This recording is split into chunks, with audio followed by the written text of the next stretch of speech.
किती क्रिस्पी झालाय हा वडापाव। आपण ना लगेच ह्याला कट करून घेऊया।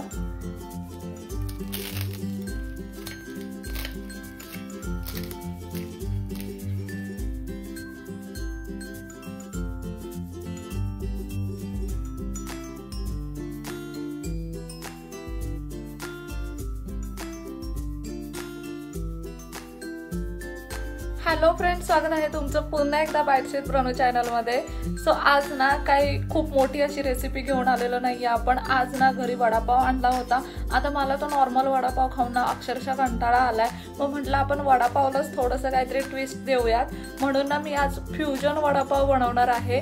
आता ना मी आधी सुद्धा हा फ्युजन वडापाव बनवला आणि अगदी कमाल धमालाचा लागतो। तुमच्या मुलांना तर हा प्रचंड आवडणार आहे। चला तर मग अजिबात उशीर न करताना आपण लगेचच 5 मिनिटात बनणारा फ्युजन वडापाव तयार करून घेऊयात। अगदी तुम्ही म्हणू शकता की फक्त 5 मिनिटात हा वडापाव बनतो। आता आपल्याकडे वडापाव तो ऑलरेडी आहे। आता त्याचा फ्युजन वडापाव कसा बनवायचा ते आपण आज पाहूयात। आता जसं की मी तुम्हाला म्हणाले, हा फ्युजन वडापाव बनवण्यासाठी आपल्याला फार काही कष्ट करायचे नाहीयेत। सगळ्यात पहिल्यांदा तर माझ्याकडे इथे वडापाव आहे। हा जो वडापावच्या गाड्यावरून आपण वडापाव आणतो ना, तो हा वडापाव आहे। आता याचा फ्युजन वडापाव बनवायचा आहे। त्यासाठी ना इथे काही बेसिक तयारी मी केलेली आहे। सगळ्यात पहिल्यांदा तर आपण वडापावचा पाव घेऊयात।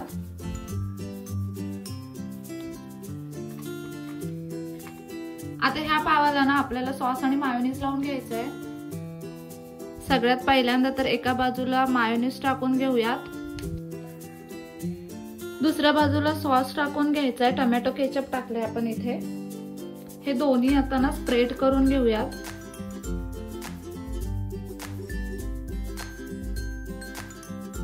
आता ना इथे कांदा बारीक चिरून घेतलाय मी, तो यामध्ये टाकायचा आहे। आता तुम्ही तुमच्या आवडीप्रमाणे ना इथे ना बॉइल्ड स्वीट कॉर्न्स टाकू शकता किंवा कॅप्सिकम हवा असेल तर ते ऍड करू शकता।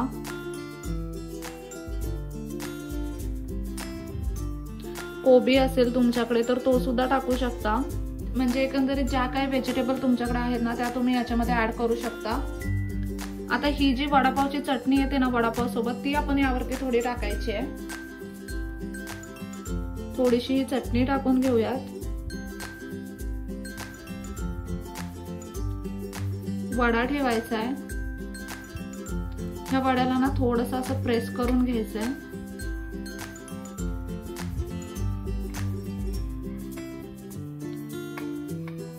म्हणजे तो संपूर्ण पावावरती ना असं इक्वली पसरला जाईल। आता इथे मी चीज स्लाइस घेतलाय, तुम्ही कोणत्याही प्रकारचं चीज घेऊ शकता।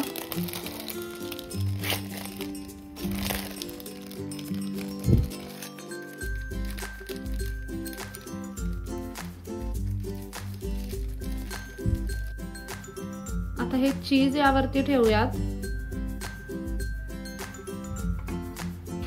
आणि हा वडापाव बंद करून घ्यायचा आहे। आता इथे वडापाव तर आपण तयार करून घेतलाय। आता ह्या वडापावला आपल्याला टोस्ट करून घ्यायचंय। त्यासाठी आपण इथे पॅन गरम करायला ठेवलेला आहे। पॅन अगदी मस्त असं गरम झालं ना की त्यावरती आपल्याला बटर टाकायचंय।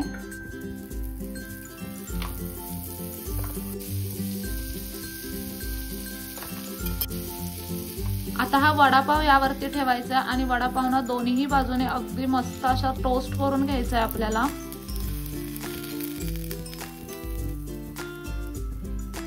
अशा पद्धतीने ना प्रेस करत करत अगदी बारीक गॅसवरती हा वडापाव आपल्याला टोस्ट करून घ्यायचा आहे।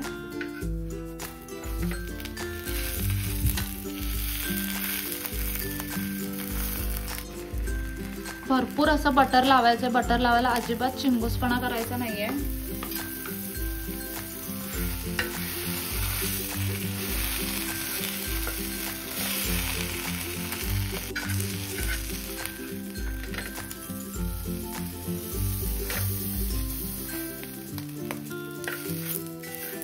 इथे ना आपण आता गॅस बंद करून घेतलाय आणि हा जो तवा आहे ना तो आता गरम आहे। त्याच्यामुळे हा वडापाव तव्यावरती आपण ना 2-3 मिनिटांसाठी असंच ठेवून देणार आहे, म्हणजे तो अजून कुरकुरीत बनेल।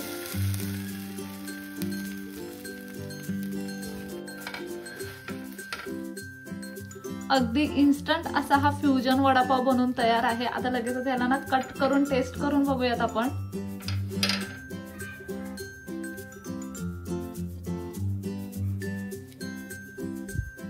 अगदी गरमागरम असा हा वडापाव आहे आणि तुम्ही पाहू शकता किती क्रिस्पी झालाय हा वडापाव। आपण ना लगेच ह्याला कट करून घेऊया।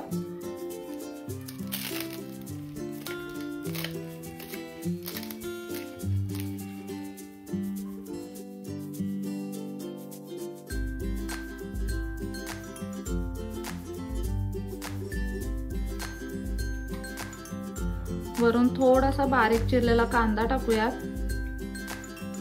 इथे ही जी पाणीपुरी मध्ये शेव वापरतो ना आपण, ती शेव आहे ही, ती यामध्ये टाकूयात। भरभरून अशी शेव टाकायची।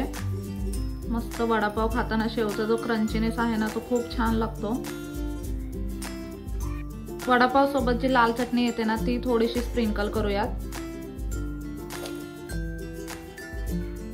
वडापाव सोबत आपल्याला हे क्रंच भेटतात ना, ते क्रंच थोडेसे ऍड करूयात, म्हणजे ना खूप छान लागतो हा वडापाव सगळं एकत्र टाकून खाल्लं की।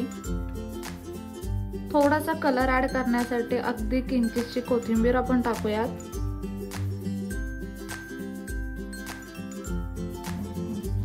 अगदी गरमागरम आणि इन्स्टंट असा फ्युजन वडापाव मी बनवलेला आहे। इथे तुम्ही पाहू शकता अगदी छान दिसतोय दिसायला।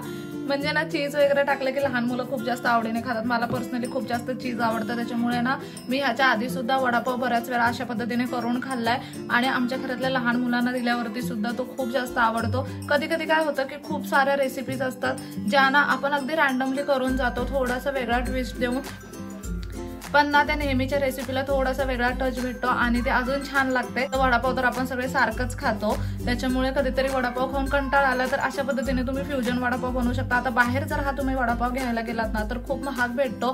नॉर्मल वडापाव जिथे आपल्याला 15 रुपये 20 रुपयाला भेटतो, तिथे हा वडापाव तुम्हाला 50-60 रुपयाला घ्यावा लागतो। आणि आजकाल ना बऱ्याच ठिकाणी फ्युजन वडापाव किंवा चीज वडापाव, चीज बस्ट वडापाव असे पदार्थ खूप जास्त मिळतात।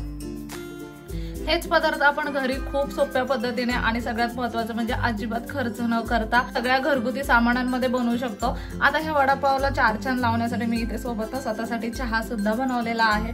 मस्त असं चहाने वडापाव आता टेस्ट करते आणि तुम्हाला सुद्धा सांगते की कसा झालाय। आता बाहेरून मुलं खूप जास्त खेळतात, त्याच्यामुळे मुलांचा खूप आवाज येतोय। बाजूलाच मंदिर असल्यामुळे आता संध्याकाळचे जवळजवळ 7-1 वाजत आलेत आणि ह्या टायमिंगला ना मंदिरामध्ये आरती असते आणि आरतीला बरीच मुलं येतात, ती आता खूप गोंगाटा करतायत। त्याच्यामुळे तुम्ही बॅकग्राऊंड नॉईजला इग्नोर करा आणि आपण ना वडापाववरती फोकस करूयात आणि वडापाव टेस्ट करून बघूयात कसं झालाय ते। आता सगळ्यात इम्पॉर्टंट म्हणजे जिथून तुम्ही वडापाव आणतो तो वडापाव मुळात टेस्टी असला पाहिजे, नाहीतर आपल्या चॅनलवरती आपण वडापावची रेसिपी सुद्धा शेअर केलेली आहे। तुम्हाला जर इन्स्टंट वडापाव बनवायचा असेल तर ती रेसिपी तुम्ही पाहू शकता। हा वडापाव टेस्ट करून बघूयात, माझ्या तोंडाला अक्षरशः पाणी सुटतंय वडापाव बघून।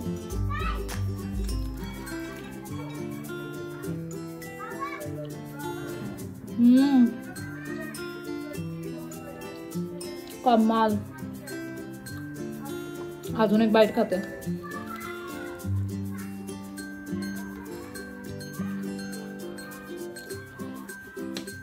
कमाल धमाल अप्रतिम लागतोय वडापाव, खूप सुंदर। गरमागरम चहा आहे, एक घोट चहाचा सुद्धा घेऊया। एवढं भन्नाट कॉम्बिनेशन लागतंय ना। वडापाव तुम्ही ना घरी नेहमीच आणत असाल किंवा घरी नेहमीच बनवत असाल, कधीतरी अशा पद्धतीने फ्युजन वडापाव बनवून बघा, इतका कमाल लागतोय ना मी तुम्हाला शब्दात नाही सांगू शकत। तुम्ही जर तो घरी बनवला तरच तुम्हाला कळेल। आजची खूप अशी मोठी रेसिपी नाहीये किंवा रेसिपीच नाहीये असं तुम्ही म्हणू शकता, पण मी जे बनवते, मी जे खाते ना ते मला तुमच्यासोबत शेअर करावं असं वाटलं।